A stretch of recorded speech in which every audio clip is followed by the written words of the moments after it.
Good morning. We'll call this meeting of the Bucks County Commissioners to order for May 15th, 2024, and we'll begin with the pledge, and our coroner, Patty Campy, will lead us in the pledge.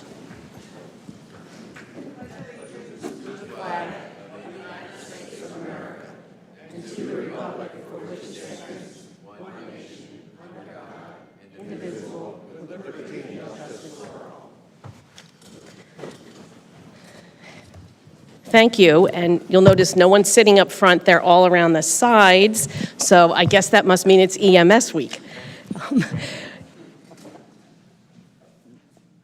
Hang on one second.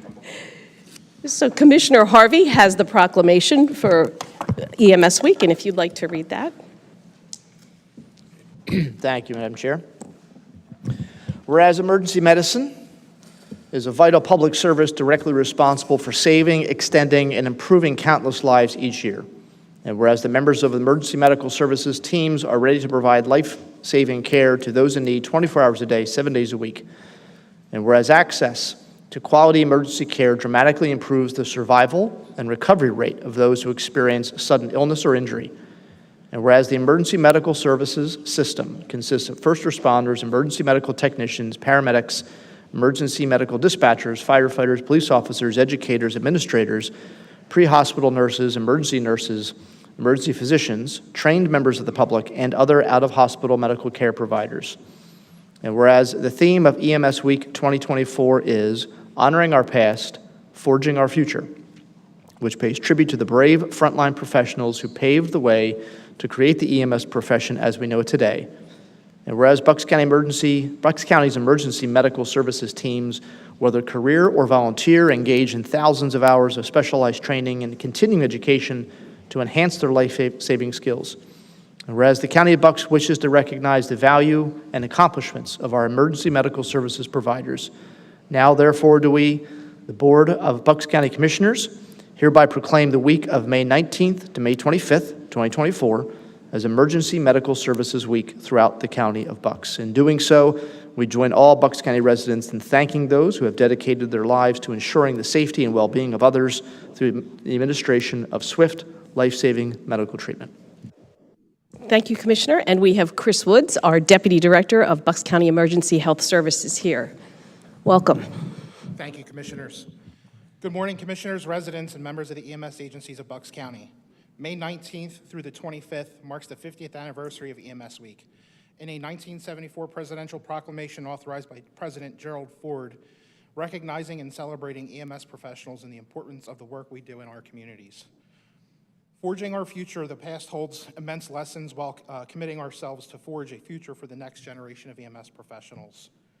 The 17 EMS agencies in Bucks County responded to approximately 65,000 incidents in 2023 in under 14 minutes. And transported approximately 40,000 patients to a hospital for further evaluation, treatment, and hospitalization. Our agencies continue to do this with limited municipal support. However, during the peak of the COVID pandemic, the Commissioners authorized a $5.5 million in ARPA funding to assist those agencies. Next week, we encourage county residents, if you see EMS providers out and about throughout the county, thank them for their service. We also encourage everyone to visit their local EMS agency to learn what we do and how we can do it better. Thank you. Thank you. Everybody come up. Can we have everybody come up for a picture? I know it takes you off the side of the room, but we'll be okay.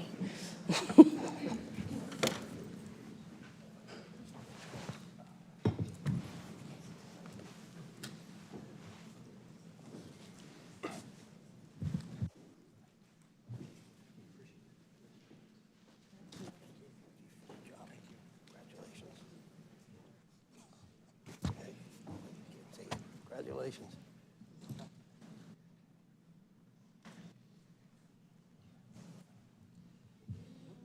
Slide white on this side. Thank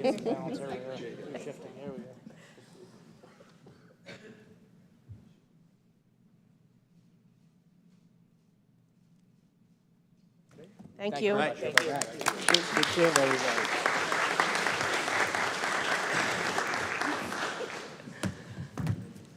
Thank you, and thank you for keeping our county safe. Our next presentation is Aaron Lucas from the Bucks County Opportunity Council for Volunteer and Community Connections, or I guess that was the Volunteer and Community Connections Manager is not here, so Aaron Lucas is here today, and we will begin with Jean reading the proclamation for Community Action Month. Good morning. Thank you, Madam Chair. Whereas Community Action emerged from the heart of President Lyndon Johnson's 1964 proclamation of America's war on poverty. The Bucks County Opportunity Council, Bucks County's nonprofit community action agency, has put a human face on poverty for 59 years by advocating for under-resourced residents of Bucks County so that they may have opportunity to leave poverty, build resources, and reach for the American dream. The Bucks County Opportunity Council builds and promotes economic stability as an essential aspect of enabling and enhancing stronger communities, which in turn promotes self-sufficiency, ensuring that all Bucks County residents are able to live in dignity.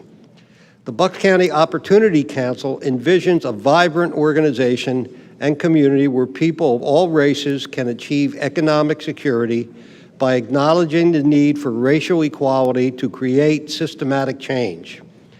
Last year, the Bucks County Opportunity Council assisted more than 56,000 Bucks County residents, distributed more than 2.9 million pounds of food, helped 463 people avoid eviction, prepared 1,372 tax returns, and since 1997, 400 families and individuals have graduated from the Bucks County Opportunity Council's Economic Self-Sufficiency Program.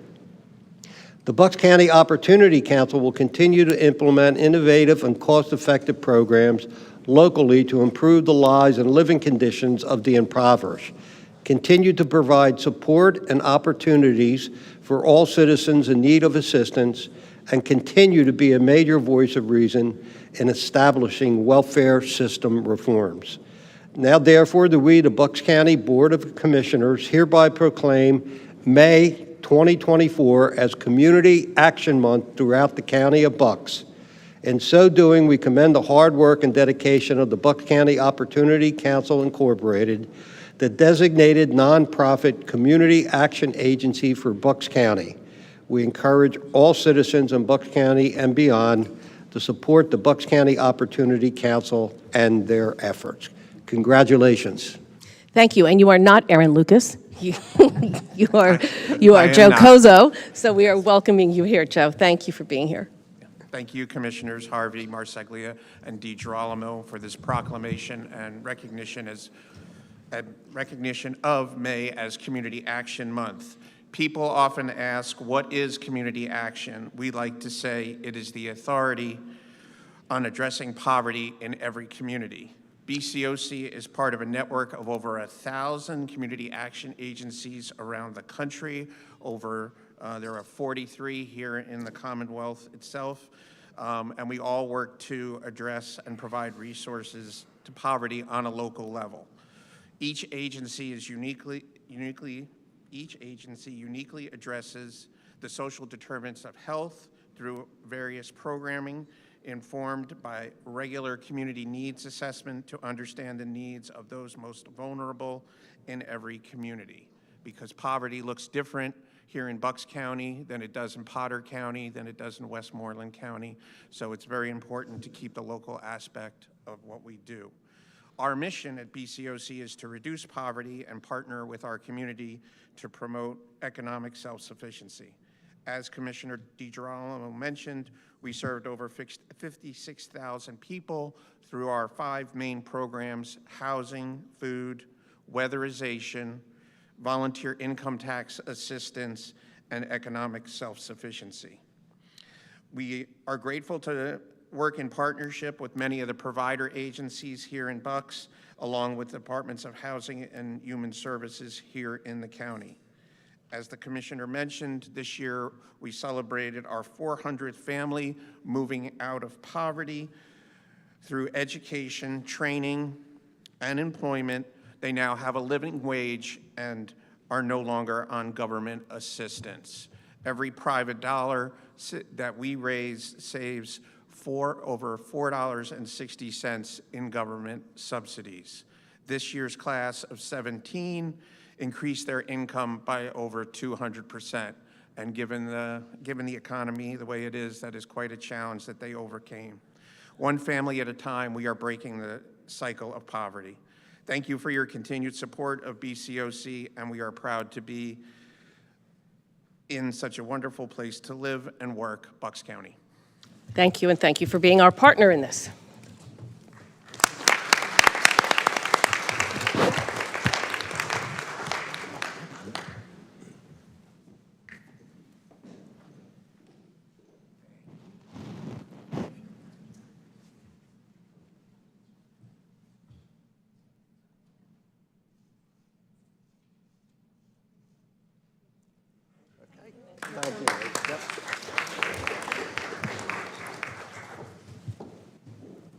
Before we move on to public comment, I did want to make a motion to revise item 13B on the agenda by replacing the current description that's on there with the following: declare emergency and approve contract for emergency repair of the Peace Valley Nature Center roof and interior remediation. Is there a second for my motion? Second. All in favor? Aye. Aye. Thank you. We'll move to public comment with Ed Mackhouse. You on still or no? I'm sorry, Ed Mackhouse. I don't. Thank you, Ed Mackhouse, Buckingham, former scientist, teacher, and I'd like to address Bucks County's doing well with the money you have, and we have to help poor people and all. The pie, in order to divide up a pie, you have to have a pie. Pennsylvania has enough wealth and resources to supply the whole world with energy. And the regulations and stuff has decreased, and the Green New Deal delusions has decreased our production of energy. And as a result, we don't have income to pay off the bondholders. So the interest rate for the bondholders has skyrocketed from 3% interest. We're paying $500 billion a year on interest. Now we're paying $1 trillion a year on interest. Interest rate goes up to 7%. New people who want to buy houses have to pay $1,000 more a month. So we have to work together. People dividing us, instead of having money for Social Security, people are giving money to all these illegal immigrants. And we see what's happening on college campuses: anti-Semitism, blaming Jews, Israel. Israel, which has an army of Jews, Christians, and Muslims, and courageous Muslims like Mossab Yosef, who was the son of a terrorist and son of the Hamas founder, got sick of all the bloodshed that they're doing and killing. And so he provided information to Israel to minimize the casualties and to fight the terrorists better. We need Muslims who will have the courage to stand up against this Muslim terrorism. And in Minnesota, we have people on the streets down with Israel, down with America. In Minnesota, 2.4% of the population of refugees are Muslims. Now they put an 8-point Muslim star on their flag, replaced their flag with that. 15 democratic cities have the Muslim 8-point star, not the 5-point American star. In America, we're expected a separation of church and state, now mosque and state. We can't have the mosques controlling all our cities and stuff. The flag should represent America, unite everyone together. It should be American, only the American 5-point star, not a Christian cross or the I'm Jewish 6-point star, Jewish star. We need to have the American flag unite people and not divide us so that they can destroy us and destroy our energy and make us a slave state. Thank you very much. And I hope we have bipartisan support for Israel and to make America great again. Thank you. Bill Everett.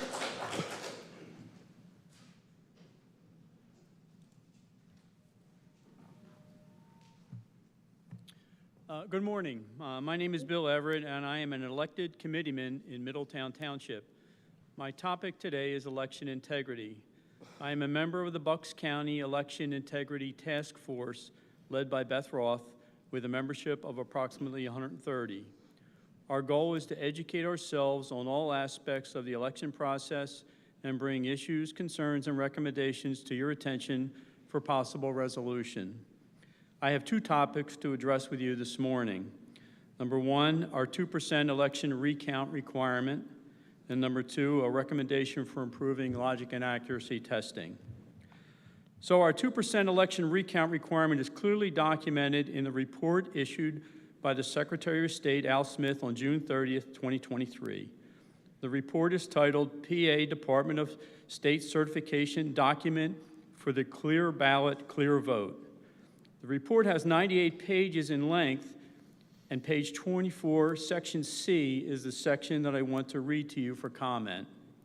C, because ClearVote 2.3 is a paper-based system, counties using the ClearVote 2.3 must comply with at a minimum with section 1117-A of the code 25 PS 3031.17 that requires a statistical recount of a random sample of ballots after each election using manual, mechanical, or electrical devices of a type different than those used for the specific election.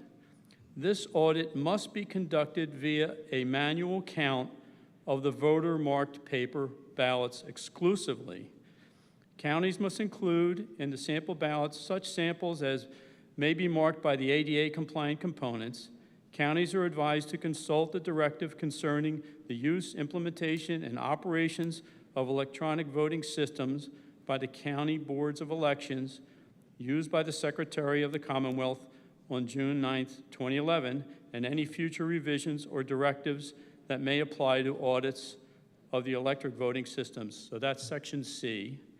So please comment on how this requirement will be satisfied for the 2024 general election. If you publicize your plan and process to do this, I think it will greatly increase the voters' confidence in election results. So a recommendation for improving LNA testing. I was a witness to the LNA testing that occurred prior to the recent primary election. I recommend that the testing procedure be modified to include hand-prepared sample ballots for the testing, and that those paper ballots be verified against the paper tape and thumb drive data. Witnesses should be able to see the entire process. Again, if you publicize your intent to make this modification to this test as an important... Thank you. Okay, thank you very much. Sure. Joseph Sroka? Wait, I'm sorry, it's Robert McLean who's next. I apologize.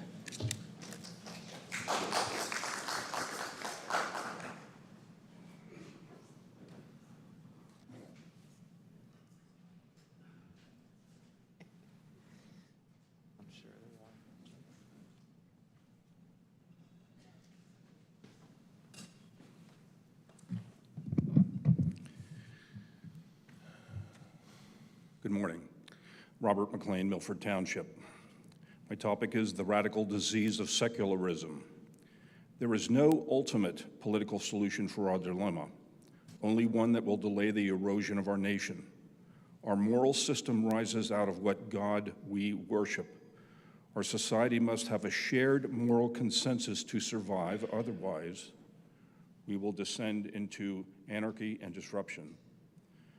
There are three ways to organize society. One is tribalism, such as the warlords in the failed state of Somalia; globalism, championed by the World Economic Forum, which is telling us to eat bugs, submit to forced vaccinations, and own nothing, and we will be happy; or nationalism, which is forming of nations acting sovereignly. With nationalism being the best choice for organizing society, we need to conform to what God wants and not what man wants. Historically, evil actions were committed in the name of God, such as the Spanish Inquisition and the Fourth Crusade, where thousands of people were murdered. As evil as this was, compare this to atheistic Stalin and Mao, who on a slow afternoon murdered that many, and in total, well over 170 million of their own citizens in the name of communism. Look at the legal complexity secular government has created. Observe the massive volumes of the Federal Register and state regulations versus the 10 Commandments, which could be listed on a postcard, plus a volume of the Old and New Testament. Secularism claims society is capable of operating in a decent and orderly manner without reference to God. In radical secularism, there is no higher authority for accountability than man himself. Man's fluctuating standards, motives, and intellect become the foundation of secular law. How is that working out? Now, we cannot define what a woman is, what a man is, or when a human life begins. How then can we define what human rights are? Our system of governance reflects the God we worship. Every nation that has excluded God and has chosen to elevate man as the highest authority has been a hellhole. God judges individually and corporately. Nations will be judged by God. In Psalm 110:6 says he will execute judgment among the nations. If there is no God above the state, then the secularist state is God and assumes the prerogative of deity.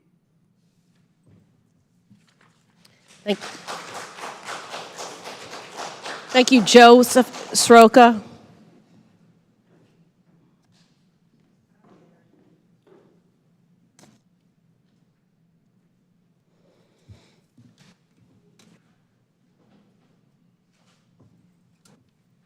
Good morning, Commissioners. How are you today? Good. I'm just kind of be brief, just like a little prequel before Thomas Sass comes up. He's got more of the details and the legality of it. But so a little about myself. I served in the Marine Corps for 4 years. When I was discharged, then I was on the fire department in Philadelphia for 35 years. I recently retired. I wanted to get more involved. I live in Milford Township. I wanted to help change some of the things that are going on in the world that I didn't particularly care for. I just wanted to help people. I'm pretty well known in the community. I found out that the committee man and the committee woman chairs were both empty at my precinct. So it was last minute, I didn't know, so I ran as a write-in. There's clearly a spot for a write-in on the ballot for committee man, committee woman. I talked to a neighbor of mine who's a good friend who was also interested. We both ran as a write-in. I received, I believe, 37 votes, and I think she received 36 votes. So we thought, okay, that's good. And then I hear from the Board of Elections that they don't allow write-ins for that position, which even though it's clearly on the ballot.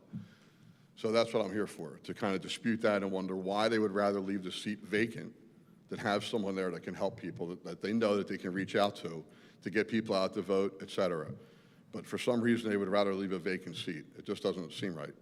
And also, the people that have voted for me, and even other people in the community that necessarily didn't vote for me are asking me about it. And as I tell them this, they get a little disenfranchised with the whole Republican Party and why this just doesn't sit right. Like, what is the reason why they would rather leave a vacant seat? But that's really all I have, but Thomas Sass is here to follow up with a lot more of the technicalities. Thank you for your time. Thank you. Thank you. Do you want to handle that? Beth Curcio.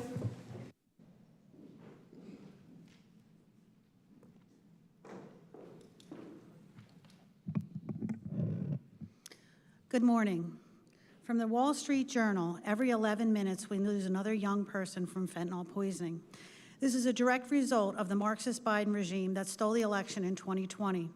We are losing a generation of people which could be stopped by the Biden administration tomorrow. But they refuse because they are flooding our country with illegal criminal aliens so they have more voters. It's close to over 10 million that have broken into our country since Biden took office.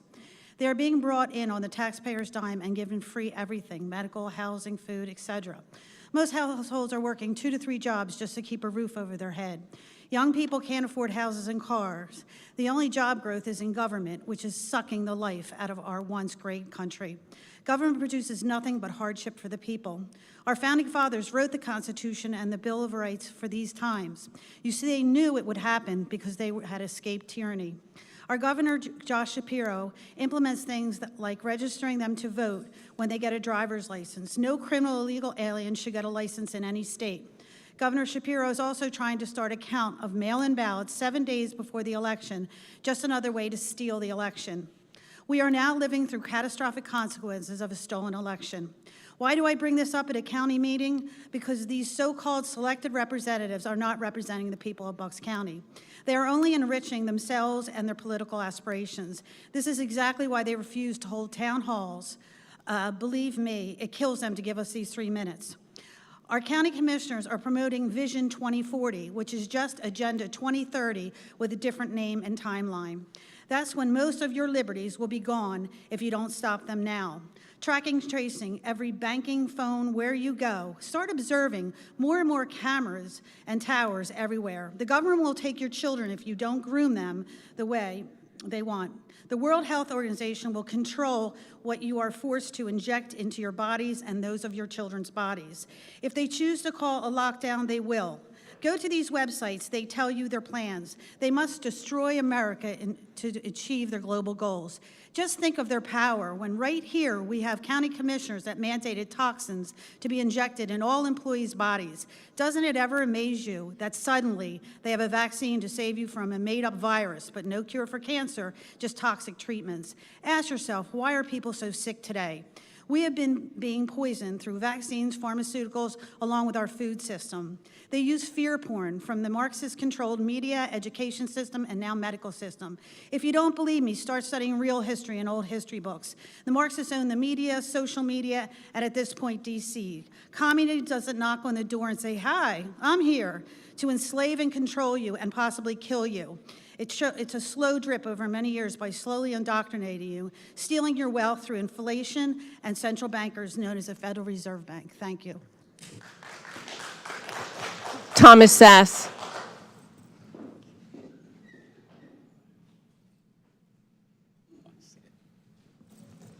Good morning. Good morning, Commissioners, ladies and gentlemen. I just want to preface the questions that I'm going to ask, that I am in no way, shape, or form pointing any fingers at anyone, blaming anyone for any malicious activities and so forth. Accidents happen and wrong information gets passed along, and we all know that our PA election code is a nightmare to follow and track.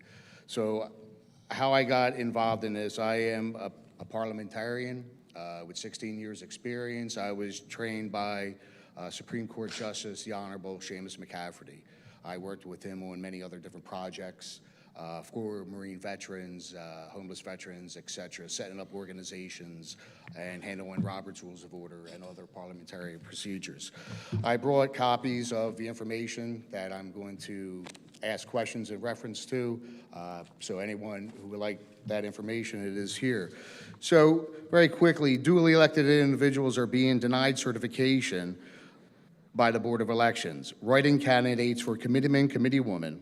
Each candidate received the 10-vote minimum or well over. Examples: Joseph Sraka received 37 votes. Jennifer Angelone received 36 votes, who are with us today. I have copies of emails from the Board of Elections going to these duly elected individuals stating that they are not receiving a certificate and they are not elected officials.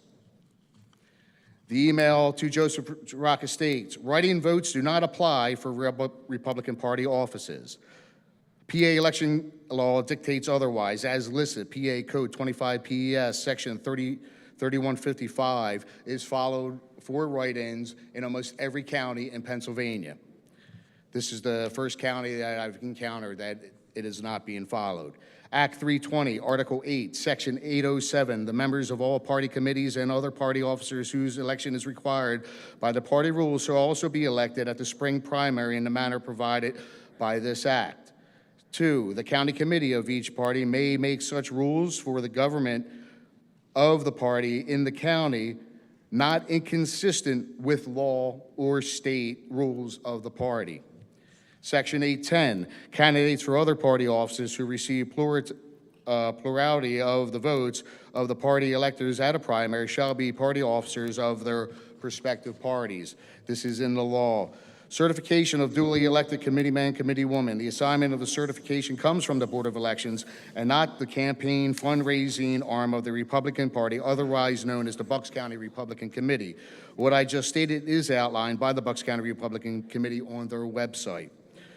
With the developments, it is my understanding that the Board of Election is now telling duly elected individuals that the Board of Elections will not be mailing out the certificate letters. They Thank you. Thank you. Appreciate that.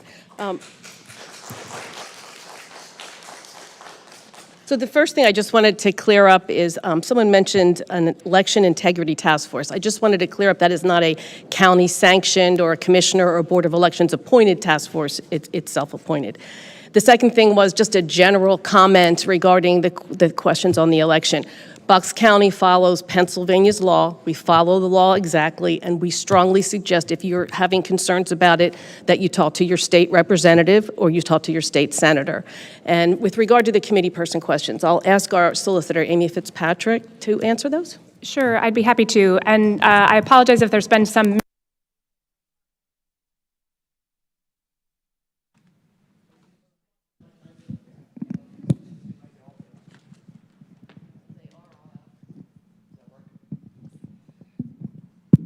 All right.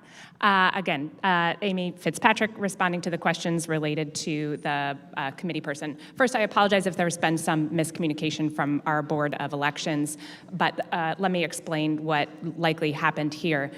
The Board of Elections is responsible for certifying races, like who got the most votes. And my understanding here is that that was done or should have been done, and so I hope that was.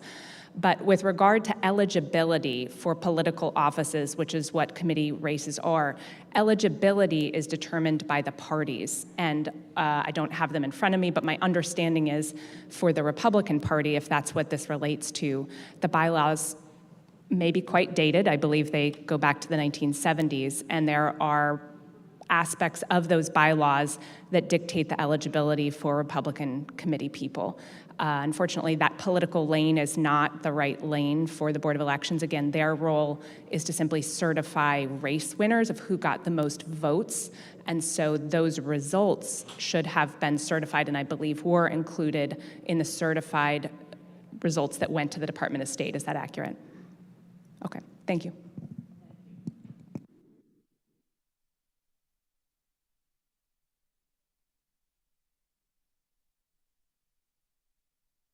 Okay, I think that's working now. I'd like to ask for a motion to approve the consent agenda, which includes the minutes of the May 1st, 2024 meeting, and items 1 through 18. Is there a motion to approve those? So moved. Is there a second? Second. All in favor? Aye. And now we will do the regular agenda, and we have Patty Campy, our coroner, here, and she is here to discuss a contract for a rapid tox program using opioid settlement funds. And this is in the amount of $79,800.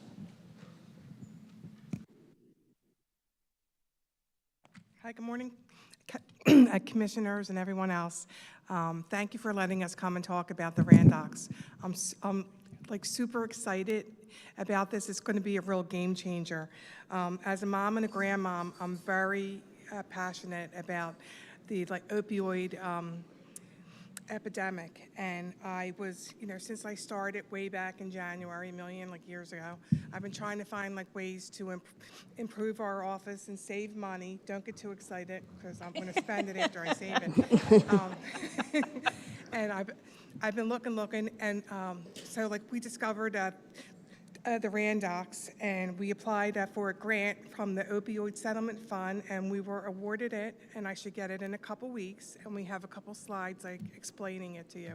And this is my chief, Scott Krupp. I couldn't do it without him. He's amazing.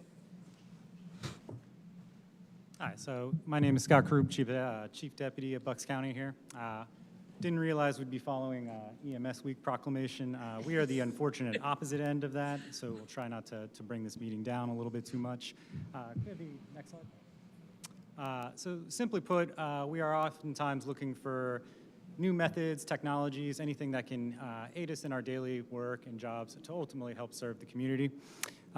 In contact with our counterparts at Lehigh County, they recently purchased the Randox machine, which simply put is a toxicology testing machine that takes approximately 31 minutes to get back quantitative data.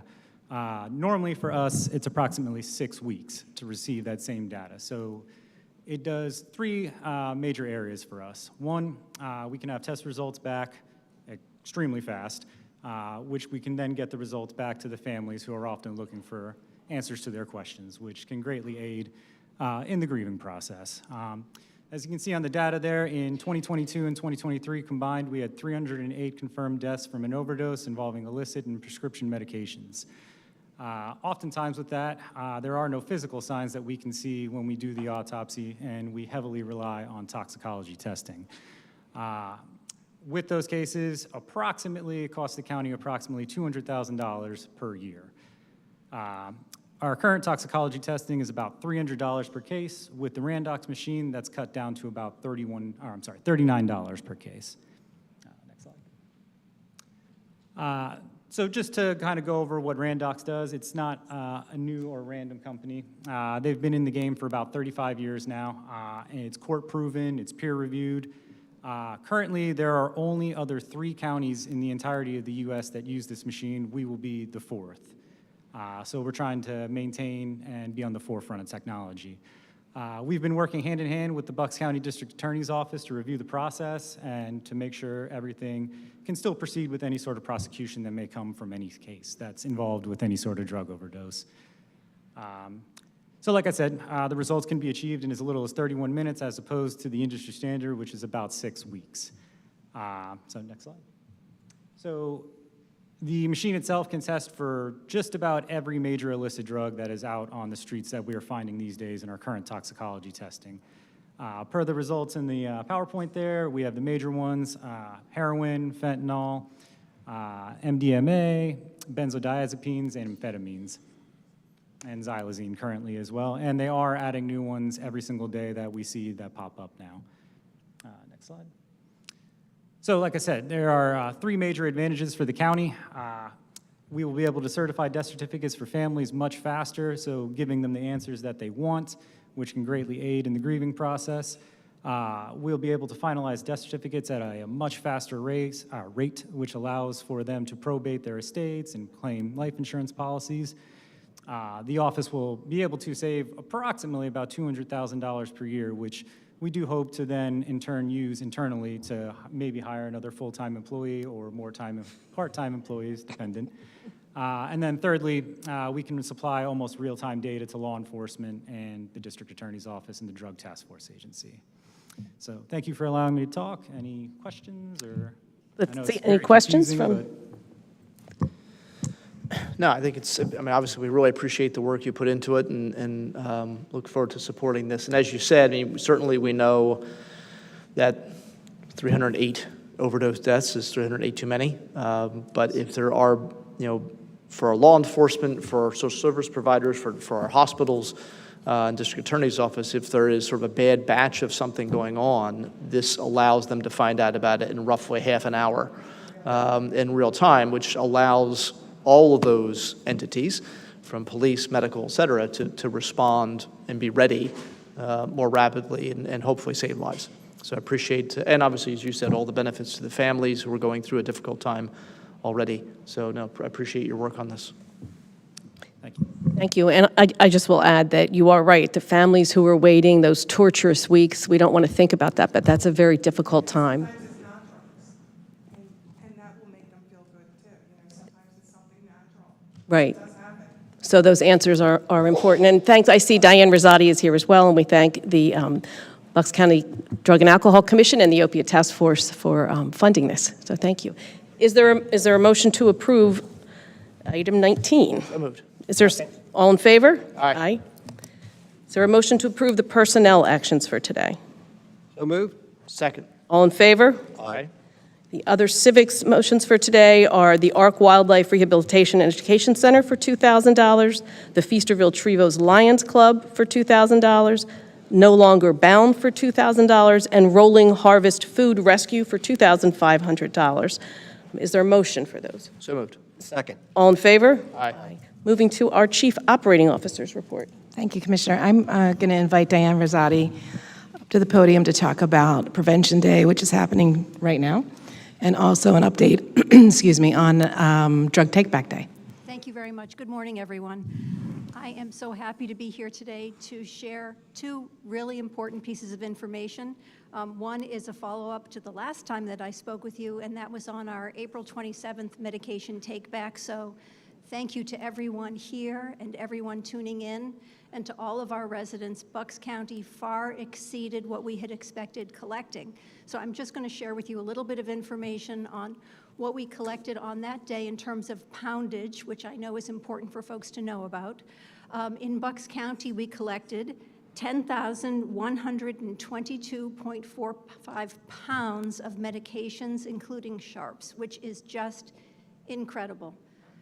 And to get a sense of how incredible that is, our 5-county region that includes Bucks, Philadelphia, Delaware, Chester, Montgomery, collected a total of 16,000 pounds. So Bucks collected 10,000 of the 16,000 pounds in our region, including Philadelphia. So thank you to everyone for all that you've done. It was a very big success, and we're so happy to have those medications out of the homes and out of our county. And we'll continue pressing forward on this prevention effort, which is so successful. So thank you to law enforcement as well. The other item I'm happy to talk about is our prevention event. Today is Prevention Day, and we are honoring, certainly in the Division of Human Services, one of the goals is to enhance the physical and behavioral health of our Bucks County residents. And under Rachel Neff's leadership, we've moved forward. This is our 4th year of a prevention fair. Every year it has been outside, and we've enjoyed that. Sadly, you see an empty tent today outside because we've moved it indoors, but everyone who is there now and is preparing is telling us they really like it inside better. So we hope that that gives everybody here and everybody in this room an opportunity to visit with all of the groups that are here today. And the committee has done an incredible job. It is all representatives of the Division of Human Services. But I wanted to share with you what some of the events are that are happening so that you'll encourage your peers, parents that you know, community members to attend. It begins at 11:30 today. It is on the 3rd floor rotunda. It ends at 2 p.m. At noon, we have opening remarks by county leadership. At 12:30, we have an actual Narcan training. I know we provide Narcan in the community, but folks really want to see it in action, so we have a Narcan training prepared. We have a presentation at 1 o'clock on healthy eating habits, and throughout the event, we also are providing a variety of vaccines and immunizations, which we're happy to do. Each of the departments within Human Services has a table with resource information. For all of us that work connected to county government, there are so many resources that we may not be aware of, so this is a great opportunity to learn what else is out there to enhance our own work in the community. And for parents and community members, there are lots of pieces of information that you can gain too. Each of the departments has a table there, in addition to the following, and I want to call them out because we really appreciate them being there and it's so important. Consumer Protection Weights and Measures, the Hub, Veterans Affairs, Be a Part of the Conversation, Bucks County Health Improvement Partnership, Bucks County Intermediate Unit, Bucks County Opportunity Council, who is just honored today, Central Outreach, the Council on Compulsive Gambling of Pennsylvania, Credit Counseling Center, Keystone First, Maternity Care Coalition, No Longer Bound Prevention and Training Services, NOVA, Quality Insights, Sexual Assault Victims and Their Advocates, St. Luke's Penn Foundation, and the Council of Southeast Pennsylvania. So we invite everyone to join us today. It's 2 floors up. If anybody wants to come up and visit with us, we're happy to see you and to walk around and to hear all of the resources that are available in Bucks County. So thank you. Ooh. And one last thing, the Household Hazardous Waste Program is this weekend in Upper Bucks, the Upper Bucks Vocational Technical High School, and that's in Bedminster, and it runs from 8:30 to 2. Thank you very much. And our solicitor's report. Thank you, Commissioner. I just have one item to report. The board held its standing executive session yesterday, May 15th, with staff and legal counsel present to discuss personnel matters, pending and prospective litigation, and to receive confidential legal advice. Thank you. And our commissioners' comments. Commissioner DiGirolamo? Comments for today, Madam Chair? Commissioner Harvey? Yes, thank you. Just want to comment on, this past Sunday was Mother's Day. I think I may have neglected to mention that at the first meeting we had in May. So for all of the moms, grandmoms, stepmoms, dog and cat moms, anybody who serves in that role, or dog grandmoms in some cases, anybody who serves in that role as a mom, thank you for all you do. Certainly, the world would be a much worse place without you. And so we thank all of the ladies who are here, and all the moms who are here. So thank you. Hope you had a great day. Wish the weather could have been better, but sometimes just staying in and maybe watching movies and on the couch under a blanket might be a good Mother's Day. I don't know. And also coming up, obviously, pretty shortly is Memorial Day. Had a few people ask me about my lapel pin. The poppy has been a symbol for soldiers who were lost in combat since World War I. It was a Canadian Army doctor who wrote the poem in Flanders Fields with the poppies below, between the crosses, row on row, as he watched, the poppy being the first flower that would come up on battlefields oftentimes when things began to settle. And so the poppy has been a symbol for those lost in defense of liberty and their country. And so obviously wearing this now, the meeting we have before Memorial Day. There have been roughly 1 million men and women who have lost their lives in defense of this nation going back to the 1770s. Whether it was in situations of war or peace, combat or accident, no matter what branch of service they were in, no matter their gender, their orientation, their political persuasion, what job they did, they served this country and they lost their lives so that we could be here. That's over 1 million stories, most of which have been lost, sadly, to history. And so yesterday we had the opportunity to remember one of those stories, an Air Force captain named Atis Limanas, who was raised in Quakertown, although he was born in Latvia, immigrated with his family as World War II was ending, managed to make his way here with, and I said, raised in Quakertown, joined the Air Force, and was serving as an advisor to the South Vietnamese military in the early 1960s, before the United States really committed to putting combat troops on the ground and active, combat with the Viet Cong and the North Vietnamese. So in 1963, flying an aircraft over an enemy stronghold, helping to advise other aircraft who were trying to take that outpost out. He noticed it was difficult to find exactly where that fire was coming from on the ground. So he intentionally put his plane into harm's way so that the other aircraft could see where the fire was coming from and target that area. He lost his life doing that, was rewarded for his bravery. And yesterday we dedicated a bridge in his honor in Tinicum Township, one of our county bridges, the 8th bridge that we've dedicated to Vietnam, to soldiers from, or airmen or Marines or sailors from this county who lost their lives in Vietnam. So it's our honor to do that. His sister, who was in her late 80s, was there along with her child, the Captain Limanas' nephew, who never really knew his uncle. But that's one story that will now remain part of the record and be a little bit more known than it was just a few days ago. So, thank you. Thank you, and thank you for remembering that and reminding all of us. And is there a motion for adjournment today? Moved. Second. All in favor? Aye. Aye.